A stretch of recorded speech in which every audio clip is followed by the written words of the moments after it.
Effectivement, moi j'ai le souvenir au lycée ou au collège, je sais plus, de plein de légendes urbaines sur le sperme c'est riche en protéines, le sperme ça fait disparaître l'acné. Il paraît que le sperme c'est super bon pour la peau, également source de protéines, comme l'a indiqué une étude menée sur 8 patients volontaires de la clinique privée de Los Angeles Centre.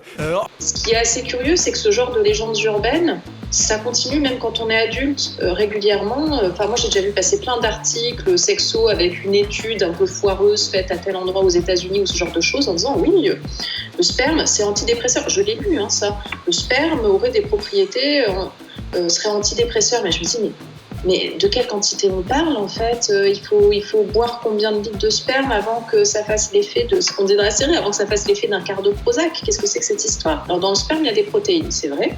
Très bien, on va dire, dans le sperme il y a des protéines, mais dans ce cas, dans le sang des règles, il y a du fer. Donc on peut dire aussi, le sang des règles c'est super, faut en boire parce que ça lutte contre l'anémie. Sauf que ça, on va pas l'écrire dans un article. Pour les doubles pénétrations, il y a du monde, hein. Même pour 3 gouttes de sang, soudain, il n'y a plus personne, quoi.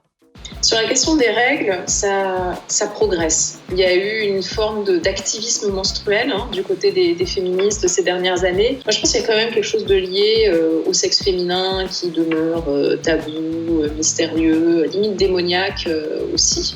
C'est pour ça qu'à la fin, on a mis une illustration qui est mon illustration préférée de la série. Je crois qu'il y a un vaginadem data, donc un vagin avec des dents.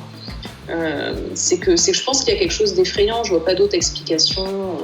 Il y a cette idée que de la femme provient la vie et la mort. Enfin voilà, il y a plein de trucs comme ça. Il y a quand même cette idée que le sexe féminin c'est un truc mortifère, quoi. Il ne se passe pas un mois sans qu'une étude soit publiée à propos de la prétendue sexualité des Français. 67% des Français à la plage? Ah, mais ça gratte! Moi, le chiffre qui me fait le plus halluciner, je crois de tous, c'est la fréquence des rapports. C'est 2,5 rapports par semaine. Mais honnêtement, qui pèse 2,5 fois par semaine? Il y a un moment où ils vont tomber, où on va tomber peut-être amoureux, où on va être très attiré par quelqu'un, on va le faire 3 fois dans la nuit, ok.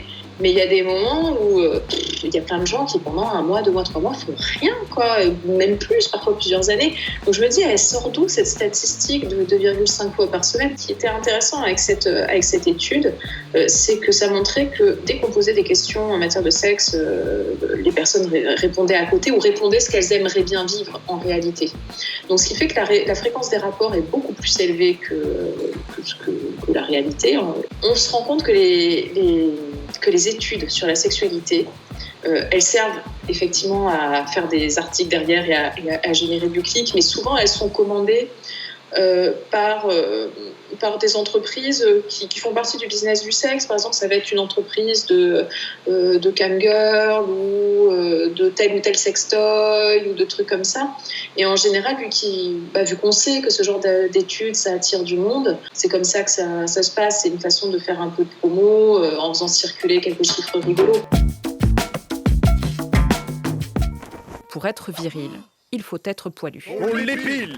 Le roi se sent dépossédé de sa virilité. Donc il y a cette idée que voilà, il faut que ce soit beau, lisse, sans imperfection, sans rien qui dépasse. Mais dans ce cas-là, on prend une poupée en plastique. C'est peut-être plus simple aussi. Là, c'est sûr, ça sent rien, c'est net, il n'y a pas de poils et puis rouler jeunesse, quoi, en fait. Moi, ce que je trouve intéressant, c'est comment on a réussi à nous persuader nous-mêmes que finalement on aimait bien ce qu'on faisait, qu'on aimait bien se balader sur des talons douces, qu'on aimait bien s'épiler l'arrêt des fesses, pardon, mais non, je crois pas, que c'est le truc que j'entends souvent, c'est parfois j'ai bon, tu t'épiles, je m'épile pour moi. Ça me semble être une explication un peu chelou, mais donc il y a tout un tas de trucs qu'on s'est habitué à faire qui sont hyper contraignants et où on a réussi à se persuader que c'était parce qu'on aimait bien le faire. On le fait parce qu'on a peur de ne pas être assez bien. C'est ça le fond du problème. On le fait parce qu'on a peur de ne pas être à la hauteur, on le fait parce qu'on a peur d'être jugé, on le fait parce qu'on a peur d'être moqué. Je pense qu'on le fait parce qu'on a peur de perdre de sa valeur dans la société aussi. Hein. Que ce soit Digli qui a fait les illustrations à la base, ou que ce soit Sophie Marie, ou que ce soit moi. On n'a pas la prétention d'être libéré complètement de tout ça, en fait. On est en réflexion par rapport à tout ça. Donc, la morale, c'est vraiment un peu d'indulgence envers soi-même parce que c'est pas évident. Parce que c'est pas évident de vivre complètement en accord avec ce en quoi on croit. C'est pas toujours évident.